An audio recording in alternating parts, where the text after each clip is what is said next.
मालूम है कि कभी कभी अन्याय होता है, हमको मालूम है कि कभी कभी अत्याचार होता है, हमको मालूम है कि कभी कभी भ्रष्टाचार भी है, लेकिन इनसे लड़ने का क्या तरीका है?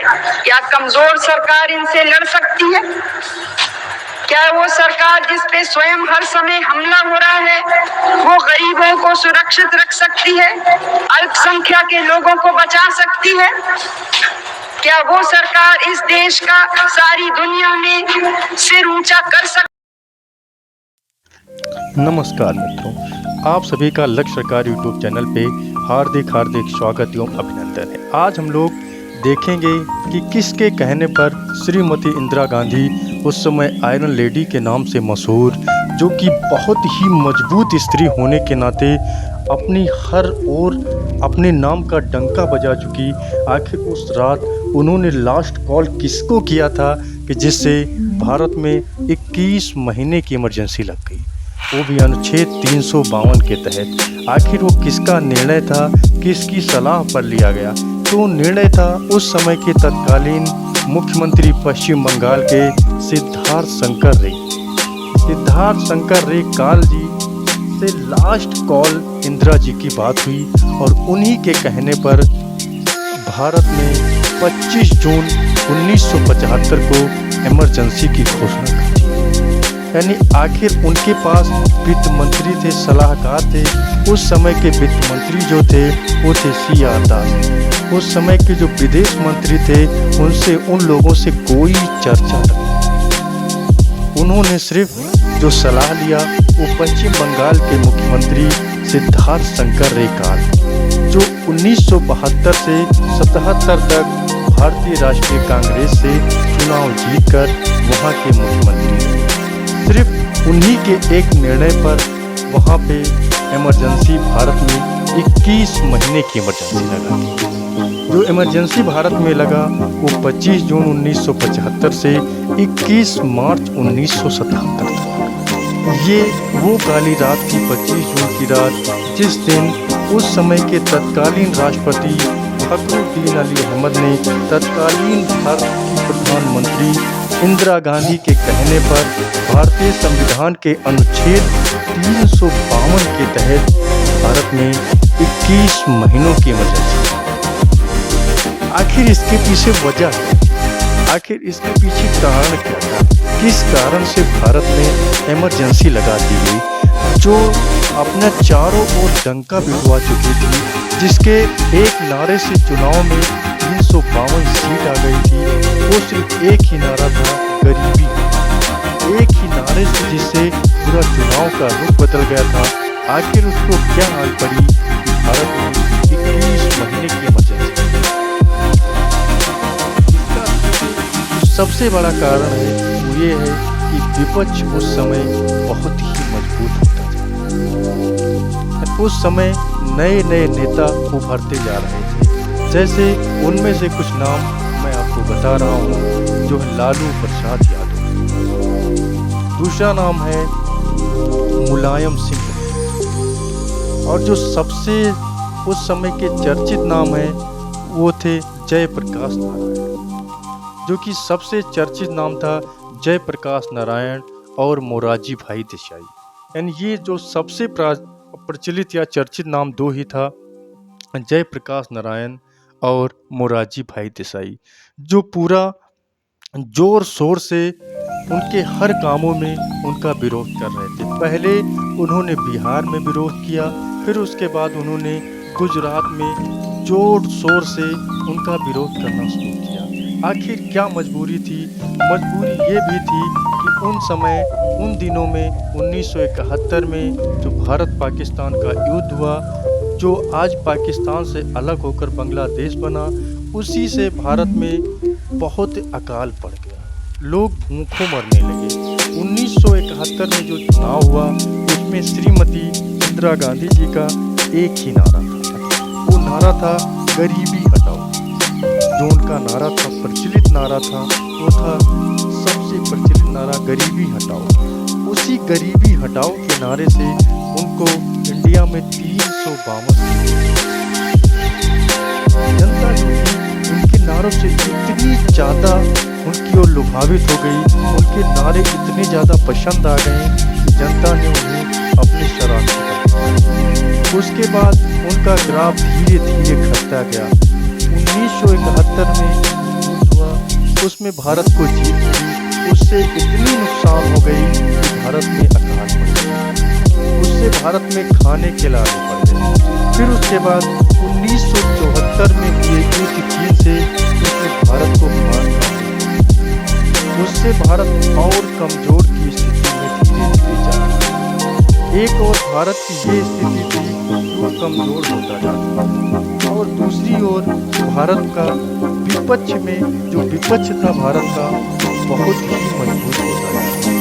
तो एक और विपक्ष का मजबूत होना और दूसरी ओर भारत में गरीबी, महंगाई, इस सब का बहुत ही ज़्यादा होता और इतना प्रभाव पड़ा कि 1975 और 76 में हुए चुनाव में श्रीमती इंदिरा गांधी को हार कर उसमें उन्होंने किसी तरीके से सीटें जीती, और जो सीटें उन्होंने जीती भी तो बाद में हाई कोर्ट ने उसको पूरा रिजेक्ट कर दिया। उन्होंने कहा सरकारी धन से या सरकारी खर्चे से उन्होंने चुना, और उनके ऊपर 6 महीने का प्रतिबंध कि आप 6 महीने तक कोई पद ग्रहण नहीं कर सकते। और दूसरी ओर सबसे जो बड़ी बात है वो बार बार भारत के न्याय से उनका विरोधाभास होता। अगर कोई भी काम होता तो अगर भारत का जो न्याय था उसके खिलाफ वो हमेशा खड़ी हो जाती थी। तो भारत के एक और हाई कोर्ट के विरोध में जाना, दूसरी ओर विपक्ष का मजबूत होना, तीसरी ओर जो था वो भारत पाकिस्तान युद्ध था, और चौथा जो कारण था वो 1974 भारत जीत गया। यानी इतने कारण से एक तो वैसे भारत में अकाल की स्थिति पड़ी हुई थी, और दूसरी ओर विपक्ष का इतना मजबूत हो जाना कि इनको आगे कोई भी रास्ता नहीं दिखाई दे रहा था। अब जैसे जिसको कोई भी रास्ता आगे ना दिखाई दे उसको इस बारे में सोचना पड़ेगा कि आगे अब किया क्या जाए। तो सबसे बड़ी बात है जब इंदिरा गांधी 1967 और 1971 के बीच प्रधानमंत्री बनी तो उन्होंने अपने आप को इतनी मजबूती से वहाँ पे चुनाव लड़ा, ऐसे ऐसे नारे दिए जिसको जनता ने बहुत पसंद किया। पहली बार चुनाव में 1967 में प्रधानमंत्री बनी, उसके बाद 1971 में बनी। 1971 में तो एक ही नारे ने पूरे चुनाव के रुख को मोड़ कर रख दिया, और वो नारा था गरीबी हटाओ। यानी गरीबी हटाओ के नारे से उनको 518 में से 358 सीटें मिली, जिससे उनकी जो कुर्सी थी और उनकी जो दावेदारी थी वो बहुत ही मजबूत हो गई। इतनी मजबूत हो गई कि उनको कोई अडिग हो गए कि उनको कोई फिर हरा नहीं सकता। फिर उसके बाद धीरे धीरे ऐसा हुआ कि यहाँ पे कांग्रेस में भी विभाजन बढ़ गया, और 1969 में वो 2 भागों में जो पहला था कांग्रेस वो था जो सिंडिकेट के रूप में जाना जाता था। यानी जो पहला था वो कांग्रेस वो था जिसे सिंडिकेट के रूप में जाना जाता था, वह कांग्रेस आर। जो दूसरा था वो कांग्रेस आर था जो इंदिरा गांधी की ओर या जिसमें इंदिरा गांधी भी थी। फिर आगे क्या हुआ, अखिल भारतीय कांग्रेस कमेटी और कांग्रेस सांसदों के एक बड़े भाग ने प्रधानमंत्री का साथ, यानी जो कांग्रेस कमेटी थी और जितने भी कांग्रेस के सांसद थे वो सब किसकी ओर इशारा कर रहे थे, वो सब प्रधानमंत्री उस समय की इंदिरा जी की ओर इशारा कर रहे थे। धीरे धीरे कारवां चलता रहा। फिर उसमें कुछ ऐसा हुआ, कुछ लोग चाटुकारिता या कुछ लोग हमेशा जो होते हैं साथ देते हैं, इधर भी उधर भी चाटुकारिता दिखाते हैं। ऐसे में धीरे धीरे इंदिरा गांधी का प्रभाव बढ़ता गया, और धीरे धीरे दोनों फिर उसमें दोनों एक होते गए। तो मामला था 1971 का, जिसमें इंदिरा ने अपने प्रतिद्वंदी राजनारायण को पराजित किया। जब इंदिरा जी ने 1971 का चुनाव जीता था तो राजनारायण को उन्होंने पराजित किया।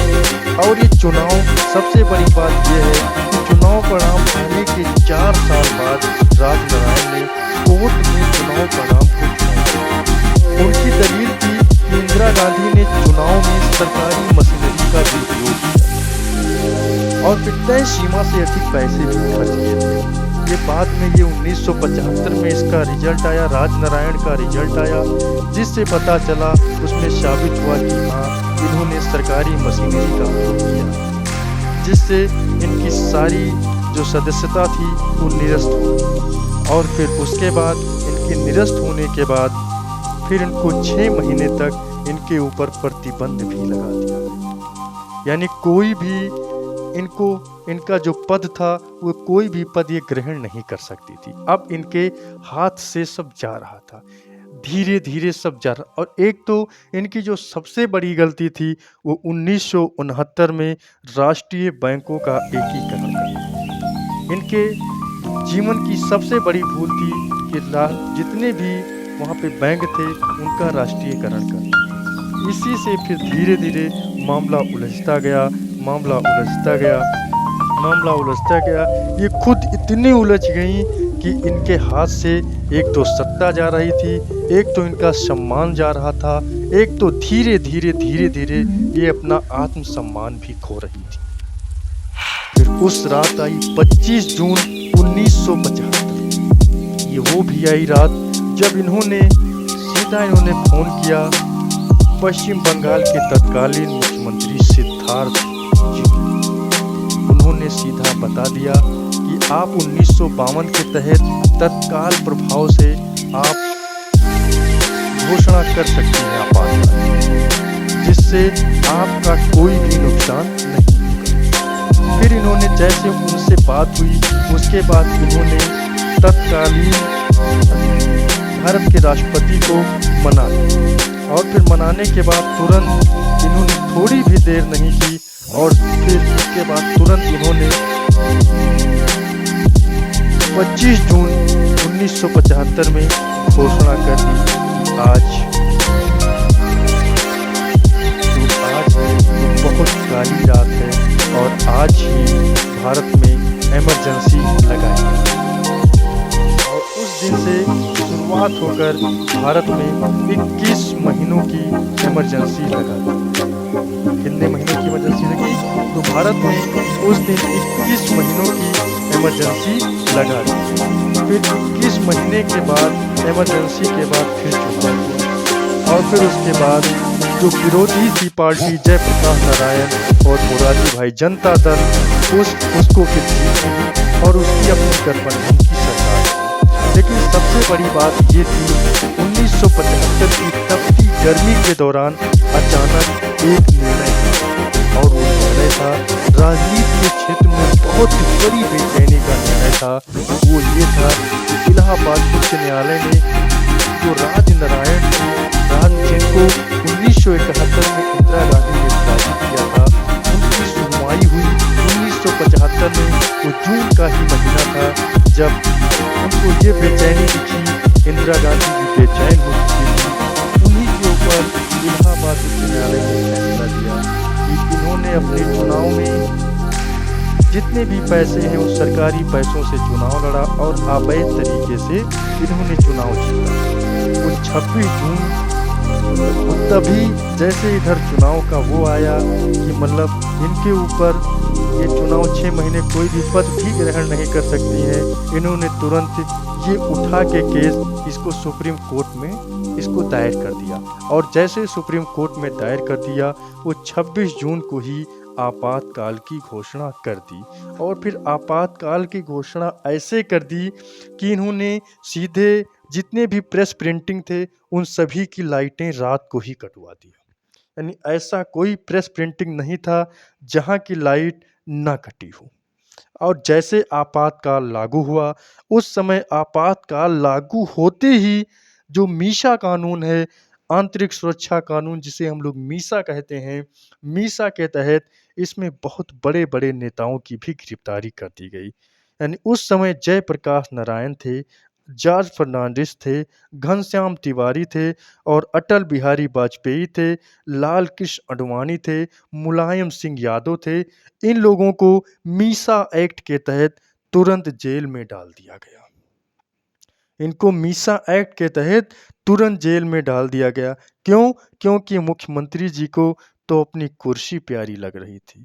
उनको क्या लग रही थी? उनको अपनी कुर्सी प्यारी लग रही थी। ये मुख्यमंत्री जी की कहानी थी कि मुख्यमंत्री को अपनी कुर्सी प्यारी लग रही थी और प्रधानमंत्री को अपनी छवि प्यारी लग रही थी।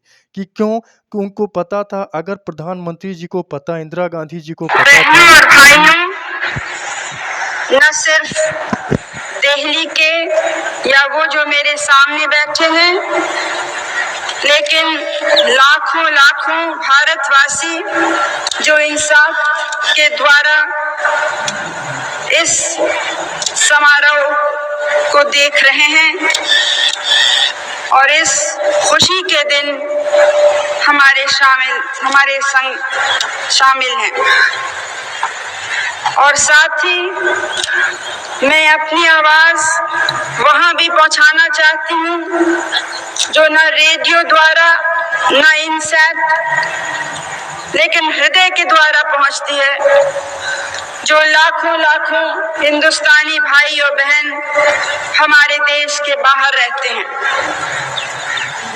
आज का दिन हमारी 36वीं स्वतंत्रता दिवस का वर्षगांठ है और हम और आप यहाँ इस ऐतिहासिक लाल किले पर खड़े हैं, जो स्वतंत्रता की भावना का प्रतीक रहा।